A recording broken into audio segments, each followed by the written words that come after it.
Hi, my name's Chloe Tia. I'm a senior content designer and a disability blogger, writer and speaker. Today I will be answering a few questions about what life is like with cerebral palsy. I have mild cerebral palsy, which affects the left side of my body, and I'm also registered blind and have a guide dog called Desi. A typical day for me normally means I'm at work. I work 4 days a week, and this allows me to manage my symptoms and my energy levels. I also work from home for the vast majority of the time, which has been absolutely crucial in me being able to work 4 days a week. I tend to not work on a Wednesday, which allows me to have a break in the middle of the week and pace myself more effectively. I've moved out from home a few years ago, and for me this was a massive learning curve in terms of, everything really. But in terms of my kind of typical day, it meant I had to factor in doing things like housework and cooking and managing bills, and that wasn't necessarily something I used to have to think about as much and I suppose spend energy on. So for me, it's about learning my own limits, asking for support when I need to, but also just being really mindful of the fact that I don't have as much energy as everybody else. And actually working part-time means I'm still able to enjoy the things I want to, and I suppose still go out on weekends with my partner or with my friends, because I think if I worked full-time that just wouldn't be an option for me really. Also as well, part of my typical routine involves caring for my guide dog, Desi. It also means trying to get out and about as much, and I think having Desi has very much increased my independence and my ability to go out by myself.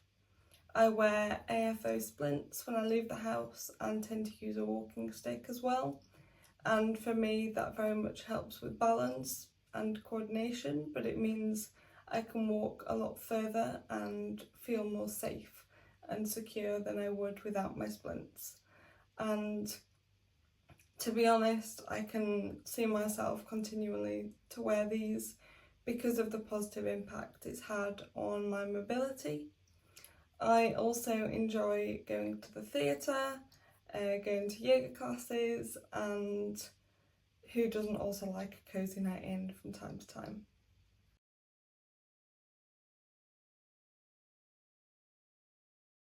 I think some of the essential forms of support that people with cerebral palsy don't often have access to are actually, I suppose, any kind of medical intervention once you reach adulthood. It's very hard to get continuous support from the NHS for cerebral palsy, and actually I know from my own experience and kind of from those on the online community that you age with cerebral palsy a lot quicker, and actually, yes, it's a static brain injury.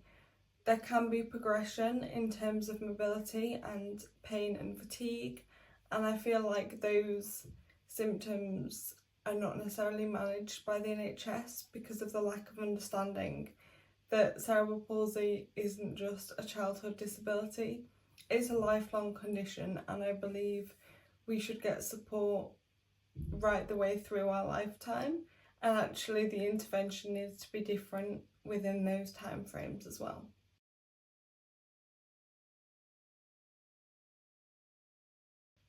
I think the top priority for the new government should be investing in research and treatment for adults with cerebral palsy. I think it's a very much misunderstood thing in terms of the fact that things can change when you're an adult and you have cerebral palsy. We have the wear and tear on our bodies from moving how we've moved our entire lives, but also the general deconditioning that can happen with age tends to start a lot older for people with cerebral palsy. And I feel like the only way we can actually support people through adulthood is to have that research, and therefore we need funding to do so. But actually, the intervention from the NHS shouldn't stop when you reach 18. It very much should be a long-term level of support that kind of checks in whenever you need it.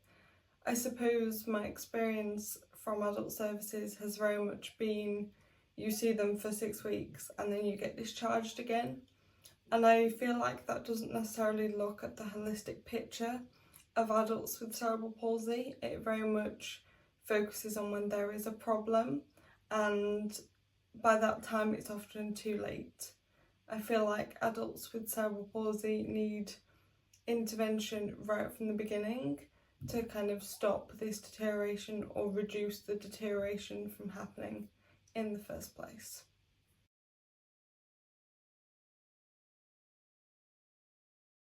I've written a blog for over 10 years now, and I suppose the thing that got me into it to begin with was actually the lack of other people online like myself, and I suppose the lack of online community there was at the time. I felt like as someone with mild cerebral palsy, there wasn't the representation that I felt I needed when I was younger, so I suppose I initially created that, but I suppose I also created it in the hope that I would connect with others in a similar situation, and I definitely think that's something I've gone on to achieve, and I found lifelong friends with cerebral palsy as a result of my blog. But I think the most rewarding is actually when I get to go into schools and do talks, or I hear from parents who have a child with cerebral palsy, and I suppose my blog offers a glimpse of their potential future. I know I have a more mild form of cerebral palsy, and actually I cannot, everybody is different. I cannot showcase what their future will be like, but I know when a child is given a diagnosis, often the statistics can be quite bleak, and actually I do live by myself, I have a partner, I have a job, and I think that's not necessarily something parents of children with cerebral palsy can imagine because of the kind of language around diagnosis, and it's really hard to know what your child will go on to achieve. And although yes, I'm really proud of my achievements, I would consider myself quite a normal person, and I think that's also really important to showcase that I'm not necessarily doing anything special or out of the ordinary. I'm just someone with cerebral palsy who happens to achieve things like everybody else, and I think it's that parents find really reassuring, that there is hope for their children. And I suppose I really love going into schools because it's an opportunity to teach the younger generation about disability. I really do believe that it is only through education that we will become a more accepting and inclusive society. So the fact I get to play a really small part in that is really special to me, and I love the questions I get asked and the openness they can experience, and actually that opportunity to ask a disabled person the questions they've wanted to. I think it can be a really strong learning point, and I hope that schools continue to have disability awareness as part of their education.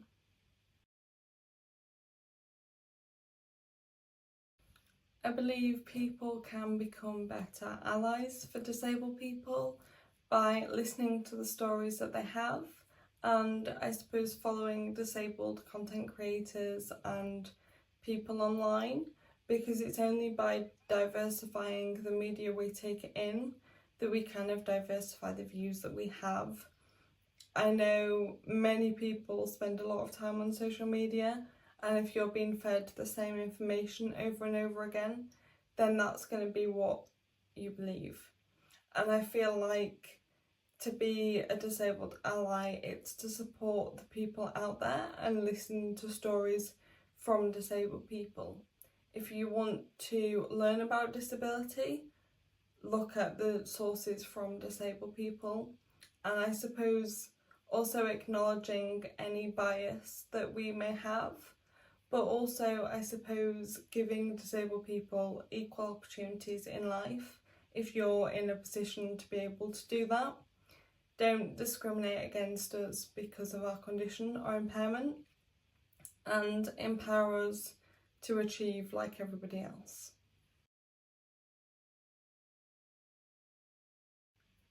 The advice I'd give to young disabled people is be yourself and don't put too much pressure on yourself. I think those are two very clear messages that I needed when I was younger, and actually everything does fall into place. You do get there and you can still achieve, and I think for me actually one of the most empowering things and something that allowed me to progress in life was accepting my disability. Accepting the fact that I am disabled, it's part of who I am, and I now need to work with my disability to achieve the things I want to in life, whether that means having certain adaptations to be independent. And I appreciate that's not an easy thing, and it's not something that everyone goes on to get in life, but I think when I was really struggling, it was because I really hate the fact I was disabled, and actually I was fighting against myself rather than working with myself. And it's only by being comfortable in who I am and having the right support in place that I've been able to go on and achieve what I want to in life. I think it's important that with the right support that disabled people can go on to achieve whatever they want to, and I think it's important to acknowledge that it might be harder for us and it might take longer, but actually you are worthy of achievements and you are worthy of the support you need to get there.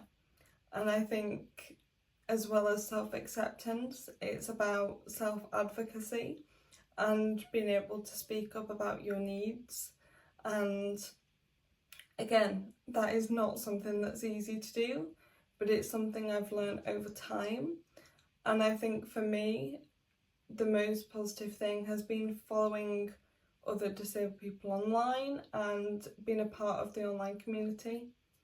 Being around like-minded people who understand the struggles in life and how you might be treated has actually been revolutionary in how I've gone on to accept my own condition. And actually, I think it's just so important to have the people around you that get it. Yes, you need support from family and friends, but for me, having that support from other disabled people is something that I find really comforting and really empowering as well.